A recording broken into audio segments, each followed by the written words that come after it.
자, 오늘 개척 첫 설립 예배를 드리면서 오늘 간판은 아직 바꾸지 않았는데 왜 해옷 입은 교회로 이름을 지었는지 말씀을 드려보고자 합니다. 여러분, 오늘 요한계시록 12장은 7년 대환란 가운데 보면 딱 중간에 있는 7년 대환란 가운데 3년 6개월이 지나고 난 다음에 일어나는 사건을 기록하고 있습니다. 여러분, 지금 코로나 때문에 교회마다 예배도 못 드리고 사람이 어떻게 통제를 받는지, 그리고 어떻게 적그리스도가 인류를 통제할 수 있는지를 기본적으로 우리가 지금 경험하고 있고 보고 있습니다. 그런데 어떤 분들이 이 코로나를 갖다가 뭐라고 얘기했냐? 네 번째 인이 떼졌다. 네 번째 인. 요한계시록에는 하나님의 저주가 세 가지로 나옵니다. 하나는 인의 재앙, 그리고 하나는 나팔의 재앙, 그리고 하나는 대접의 재앙. 이것이 요한계시록에 나오는 세 가지 재앙입니다. 그런데 네 번째 보면 청황생 말이 나옵니다. 한번 보십시오. 요한계시록 6장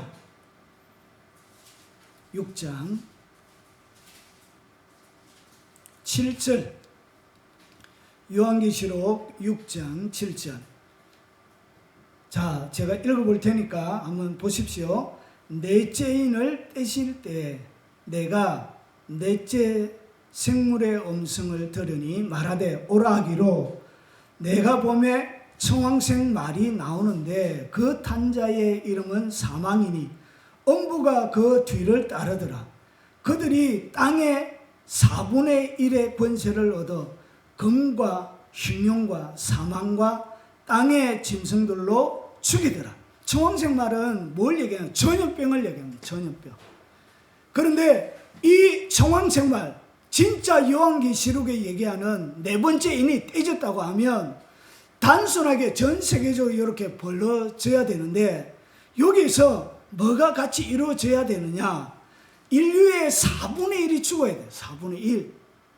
그러면 전 세계 가운데 뭐 몇천 명 이렇게 죽는 것으로 청황생 말 인이 떼졌다라고 할 수 없는 거예요. 그리고 인이 떼졌다고 하면 같이 일어나야 되는 것을 설명하고 있는데 그 뒤에 뭐가 일어나? 검.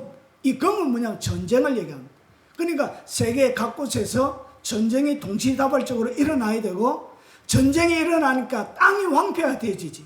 그래서 뭐가 일어나죠? 흉년, 그리고 사망, 땅의 짐승들이 결국은 죽이게 되는 이런 일들이 일어납니다. 그래서 청황생 말, 이 떼지는 이 전염병, 이것이 요한계시록에 나오는 인이 떼진 것은 아직 아니란 것이죠.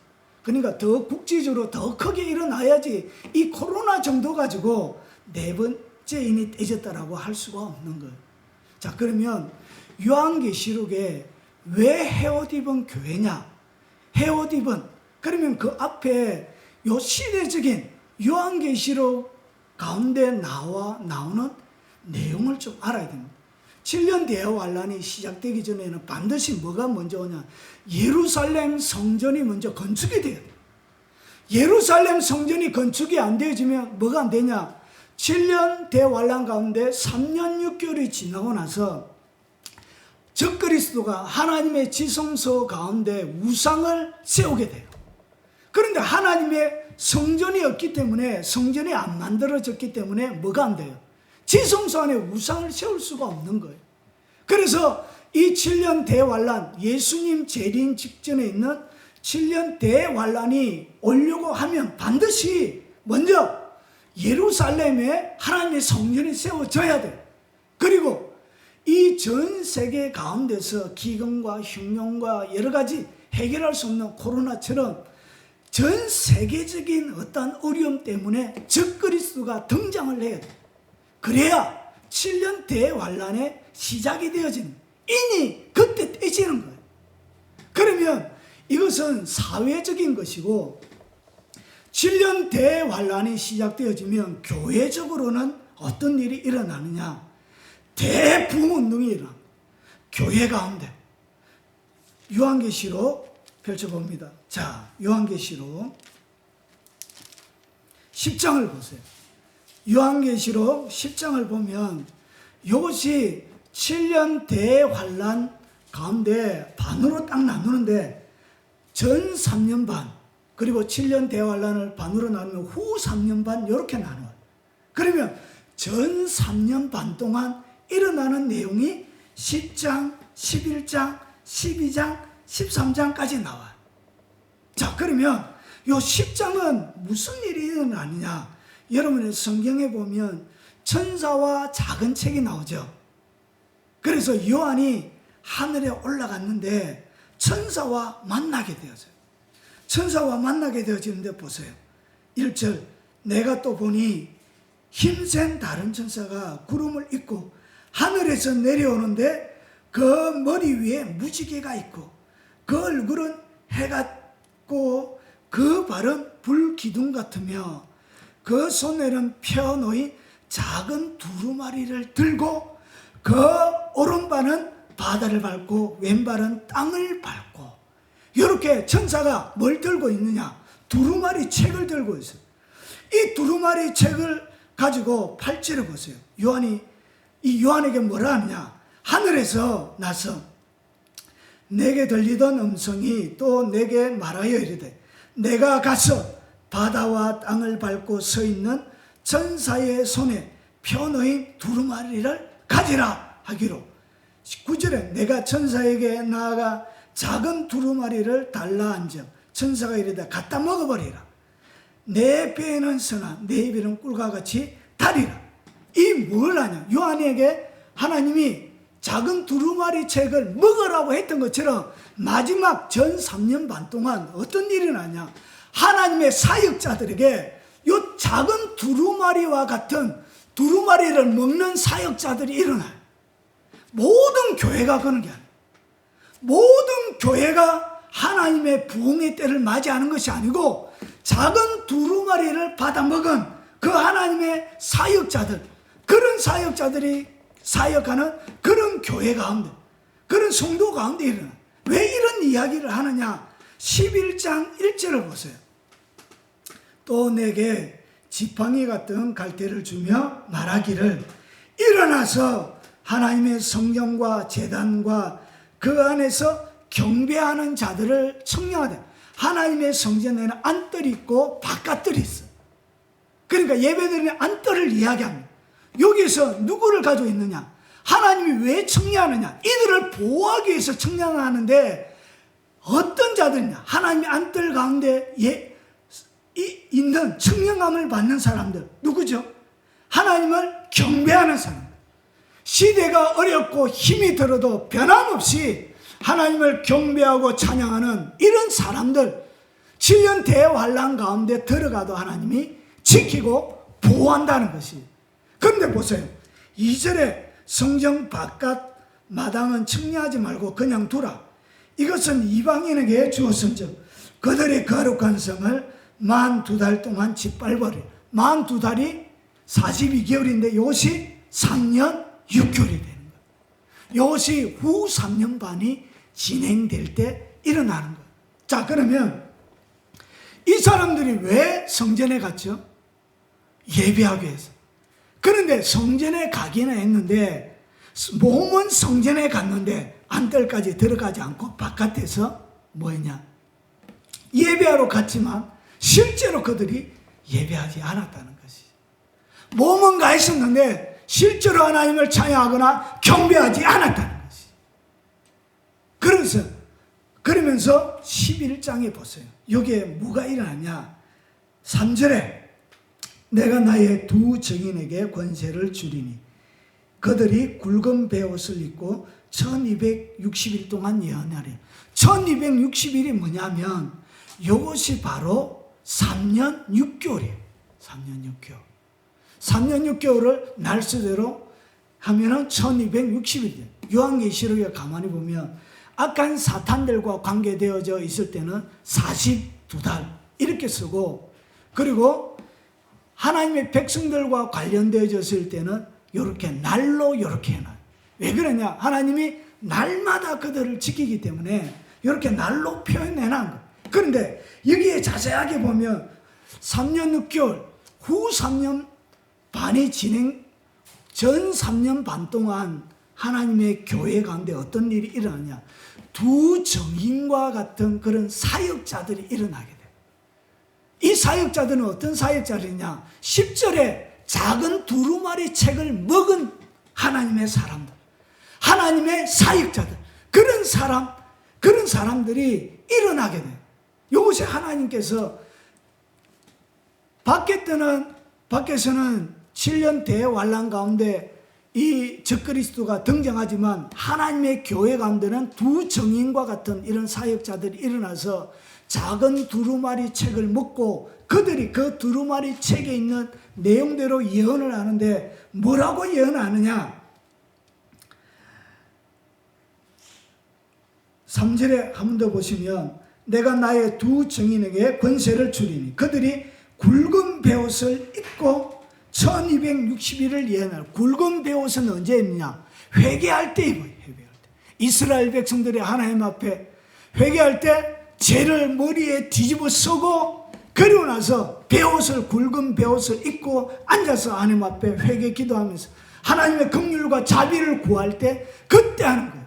그러면 이 하나님의 사역자들이 굵은 베옷을 입었다는 것은 무슨 메시지를 가지고 있다고? 작은 두루마리 책에 회개하고 돌아오라는 그런 메시지를 가지고 있는 하나님의 사역자들이 일어나게 돼요. 그런데 이 사역자들이 누구냐?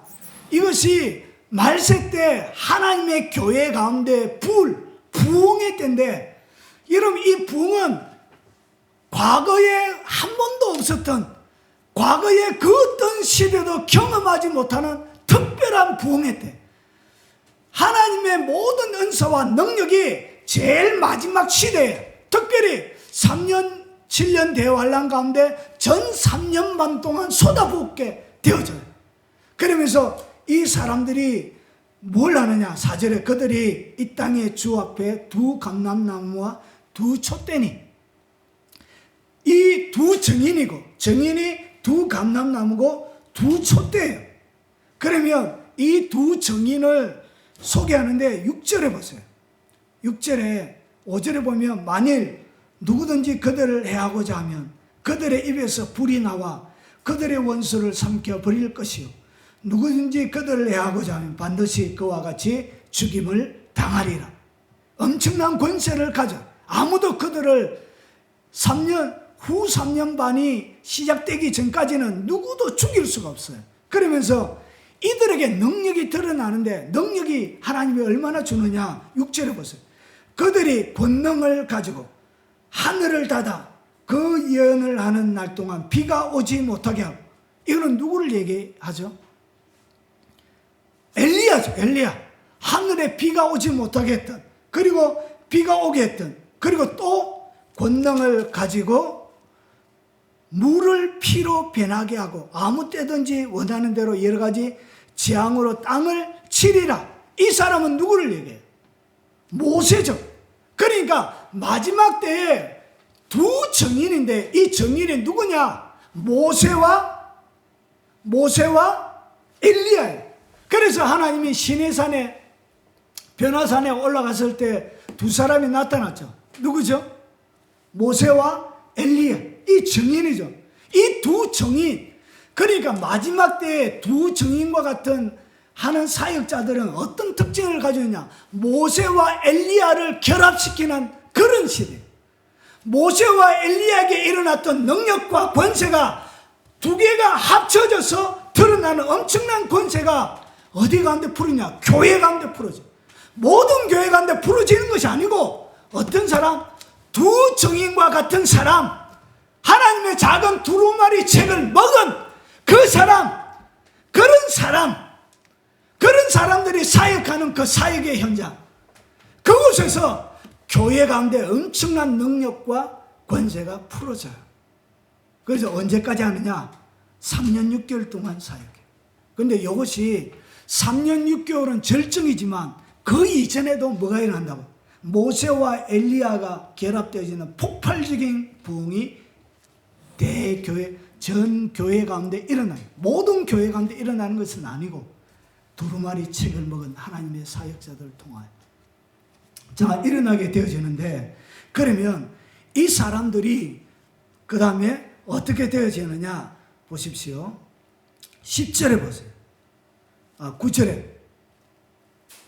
9절에 보면 백성들과 족속과 방언과 나라 중에 사람들이 그 시체를 살포할 동안 보며 무덤에 장사하지 못하게 하리로다. 결국 이 사람들이 어떻게 되냐, 짐승에게 적그리스도에게 죽임을 당하게 돼요.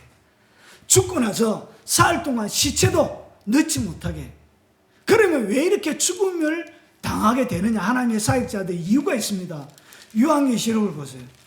요한계시록 6장. 왜 이런 일이 벌어지느냐. 요한계시록 6장 9절을 보세요.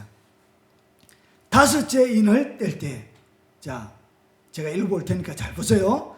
다섯째 인을 떼실 때 내가 보니 하나님의 말씀과 그들이 가진 증거로 말미암아 죽임을 당한 영혼들이 제단 아래에서, 그러니까 하나님의 말씀 그리고 그들이 가진 증거, 믿음이죠. 믿음. 그들이 가진 하나님의 말씀, 믿음, 이것을 통하여서 죽임을 당한 영혼들이 제단 아래에 있는데 큰 소리로 불러 이르되 거룩하고 참되신 대주제여, 땅에 거하는 자들을 심판하여 우리 피를 갚아주지 아니하시기를 어느 때까지 하시려 하나이까 하니, 각각 그들에게 흰 두루마리를 주시며 이르시되 아직 잠시 동안 쉬되 그들의 동무 종들과 형제들도 자기처럼 죽임을 당하여 그 수가 차기까지 하시리라 하더라. 결국은 오늘 여기서 보면 누가 죽임을 당하죠? 동무 종들과 동일한 사역자들 얘기하고 형제들도 자기들처럼 죽임을 당하여 뭐가 차야 돼요? 순교자의 수가 차야 되는 거예요. 그래서 두 정인만 죽는 것이 아니라 두 정인과 같은 사역을 하는 사람들은 죽게 되어요. 그래서 이것이 두 사람만 죽는 게 아니에요. 이런 사역의 형태를 하는 사람들은 죽임을 당하게 되어집니다. 그리고 나서 왜 죽임을 당하냐? 순교자의 수가 차야 예수님의 재림이 되어지기 때문에, 순교자의 수 때문에 그런 것입니다. 그리고 나서 보세요. 11절 3일 반 후에 하나님께로부터 생기가 그들 속에 들어가며 그들이 발로 일어서니 구경하는 자들이 크게 두려워하더라. 그들에게 죽었는데, 시체가 되어졌는데 무덤에도 장사를 안 했기 때문에 수많은 시체가 널브러져 있는 거예요. 근데 널브러져 있는 시체에 뭐가 들어가? 생기가 들어가. 그러면서 그들이 엘리야의 능력을 가지고 행했기 때문에 엘리야처럼 들려서 올라가는 거예요. 이것이 언제냐? 이것이 보세요. 이것이 이 사람들이 결국 며칠 동안 예언을 하냐? 1290일 동안. 결국은 이것이 전 3년 반 마지막, 이 사람들이 대거 죽임을 당하고 순교자의 수가 급속하게 늘어나야 돼. 전 세계 교회 가운데. 이때 죽으면 복이에요, 복. 이때 죽어야 돼. 이때 죽는 것이, 여러분 환란 전에 휴거가 있냐? 환란 이후에 휴거가 있냐? 환란 가운데 휴거가 있냐? 수많은 학설들이 있습니다. 그런데 아무리 성경을 살펴봐도 여러분, 하나님은 이스라엘 백성들을 환란을 통과하게 하셨습니다. 구약에는 사드락과 메삭과 아벳느고를 하나님이 풀무불에 들어가지 않게 한 것이 아니라 풀무불에 들어가서 건져냈죠. 애굽에서도 마찬가지죠.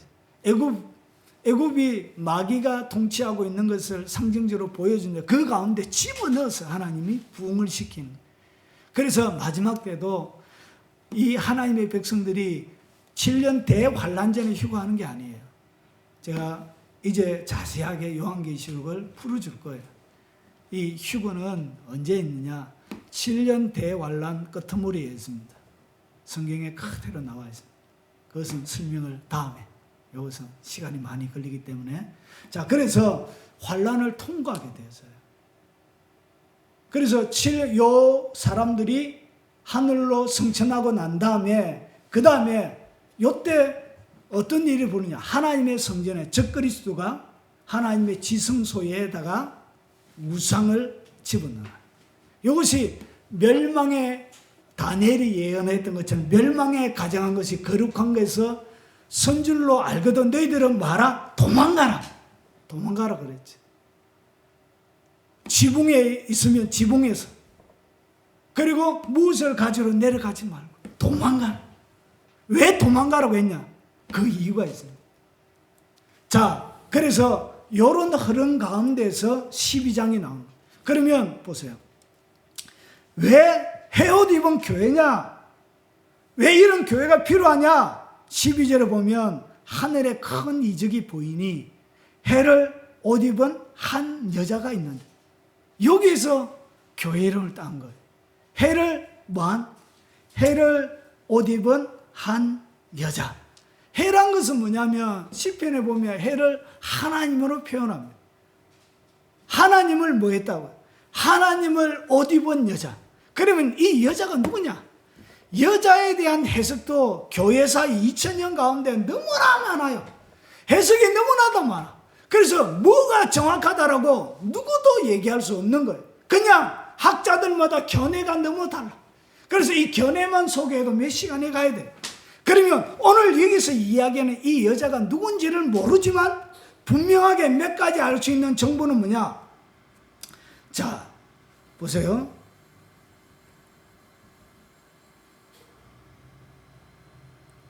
자, 6절을 보세요. 6절. 자, 4절을 보세요. 그 꼬리가 하늘의 별 3분의 1을 끌어다가 땅에 던지라. 용이 해산하려는 여자 앞에 그가 해산하면 그 아이를 삼키고자 하더니. 그리고 13절에 보세요. 용이 자기가 땅으로 내쫓긴 것을 보고 남자를 다 여자를 박해하더라. 이 여자가 누구인지는 모르는데 한 사람인지 여러 사람인지 어떤 집단, 나라를 얘기하는지 정확하게 모르겠는데 성경 가운데 우리가 분명하게 알 수 있는 것 한 가지는 뭐냐? 용이 자기 땅으로 내쫓긴 것을 보고 남자를 단 여자를 뭐하더라? 박해하더라. 결국은 용이 박해하는 대상이란 것이죠. 우리가 분명히 알 수 있는 것. 여자는 누구냐? 용이 박해하고 싶은 거예요. 박해하고 싶은 그 사람, 그 단체, 그 나라, 그것이 누구냐? 여자란 것이죠. 결국은 용이 누구를 박해? 그래서 여기에 좀 더 설명을 하고 있는 것이 누구냐? 이 여자의 특징. 왜 이 용은 여자를 그렇게 박해하려고 하느냐? 11절에 또 우리 형제들이 어린 양의 피와 자기들이 증언하는 말씀으로 그를 이겼으니 그들은 죽기까지 자기들의 생명을 아끼지 아니하였도다. 이 여자는 용이 싫어하고 용의 박해를 받는데 왜 박해를 받았느냐? 그것이 바로 어린 양의 피와 자기들의 증언하는 말씀으로 그를 이긴, 이 용을 이긴 그런 대상이란 것이에요. 그래서 정리해서 보면 여자는 용이 싫어한다. 용이 박해한다. 그리고 이 여자의 특징은 뭐냐? 어린 양의 피로 피 뿌림을 받았던 그 사람. 그래서 베드로전서 1장에 보면 피 뿌림을 얻기 위하여 구원을 받은 사람이라고 우리를 그렇게 표현합니다. 예수 그리스도 믿는 사람 누구냐? 그리스도의 피 뿌림을 얻기 위하여. 그래서 그 피 뿌림을 받은, 그리고 자기들의 증언하는 믿음의 말씀이죠. 행위의 말씀이죠. 그 말씀을 가지고 하나님의 말씀을 그들의 행위로 지키고 철저하게 하나님의 말씀으로 그들의 생명보다 누구를? 자기들의 생명을 아끼지 않을 만큼 하나님의 말씀으로 살았던 그 사람이 누구냐? 형제들이고 그 사람이 바로 여자입니다. 결국은 정리해서 보면 이 여자는 누구냐? 예수 그리스도를 주라고 고백하는 그 사람이 여자고, 그 사람이 모여져 있는 교회가 여자고, 그리고 근본적으로 얘기해서 예수 그리스도를 주라고 믿는 전 세계 사람들, 예수 그리스도를 주라고 믿는 유대인들, 이 사람이 누구다? 이 사람이 바로 어린 양의 피, 자기들이 정언하는 말씀으로 살았던 이 사람이 바로 교회인 거예요. 그래서 헤옷 입은 교회인 거예요. 그러면 왜 예수님이 도망하지 말라고 그러냐? 마태복음 24장에 보면 멸망에 가증한 것이 거룩한 곳에 선 것을 보거든 도망가라고 한 이유가 뭐냐? 하나님께서 결국은 이 하나님의 사람들 그리고 이 하나님의 교회를 어떻게 하냐? 도망시켜요. 그때 후 3년 반 지나면 뭐가 일어나냐? 요한계시록 13장에 보면 666표를 다 받아야 돼. 그 이전에는 계도 기간이에요. 표를 받아도 되고 안 받아도 돼요. 그러나 후 3년 반 지나면 그 적그리스도의 나라 가운데 그들이 살려고 하면 누구든지 다 짐승의 표를 다 받아야 돼. 결국은 안 받으려고 하면 매매, 물물 거래가 안 되기 때문에 여러분 코로나만 일나도 여러분 물건이 없어가지고 얼마나 어려움 당하는지 여러분 보셨죠? 그와 마찬가지. 그때는 요 666 표가 없으면 물물 거래를 못해. 그래서 받아야 돼. 먹고 살려고 하면 받아야 돼. 그러면 그 적그리스도의 나라 가운데는 살아갈 수가 없게 되어집니다. 그래서 하나님께서 뭐라고 하냐? 도망시켜요. 그래서 그 이야기가 어디로 나오냐? 6절을 보세요. 그 여자가 광야로 도망하며 결국은 주님이 도망가라고 했는데 어디로 도망간다고요? 광야로 도망간. 아무도 없는. 그러면서 거기서 1260일 동안 그를 양육하기 위하여 1290일이 뭐냐? 60일이 뭐냐? 이것이 바로 후 3년 반, 3년 6개월을 얘기해요. 그래서 양육하기 위하여 하나님께서 예비하신 곳이 있더라. 광야로 도망하면 왜 도망가라고 했냐? 하나님이 뭐가 있다고요? 예비한 곳, 예비처가 있는 거예요. 예비처. 하나님의 피난처가 거기에 광야 가운데 있는 거예요. 자, 그러면 이 광야로 하나님이 왜 보내느냐? 보내는 이유가 있습니다. 왜 보내느냐? 이유가 다니엘서 11장 35절 보세요. 다니엘 11장 35절.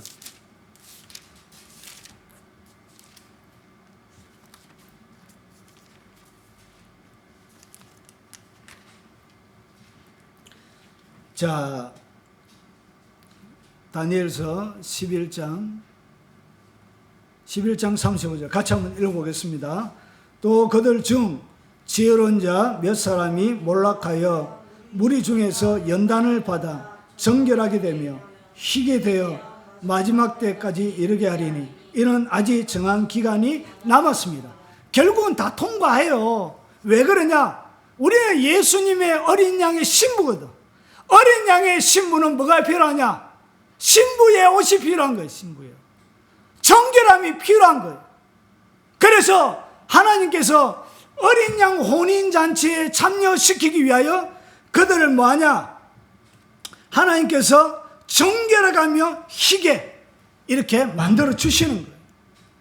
그러면 세상 가운데서 취해서 세상이 추구한 것을 추구하고 세상이 바라보는 것을 바라보고 이 세상 가운데 흠뻑 젖어서 살 수 있는 사람들은 어디 못 가요? 예, 피난처에 못 가요. 왜 그러냐? 너무 아깝거든. 그럼 못 버리겠거든. 세상에 좋은 것 너무 많이 준비해 놓은 사람들은 주님이 도망가려고 했는데 예비처로 도망갈 수가 없는 거예요. 그래서 세상은 가볍게 살아요. 가볍게. 그래서 말세에 재물을 산 사람에게 뭐가 있다고? 화가 있도다. 그렇게 이야기하고 있는 거예요. 자, 그러면 좀 더 한번 보겠습니다. 출애굽기 19장 4절을 보세요. 출애굽기 19장 4절.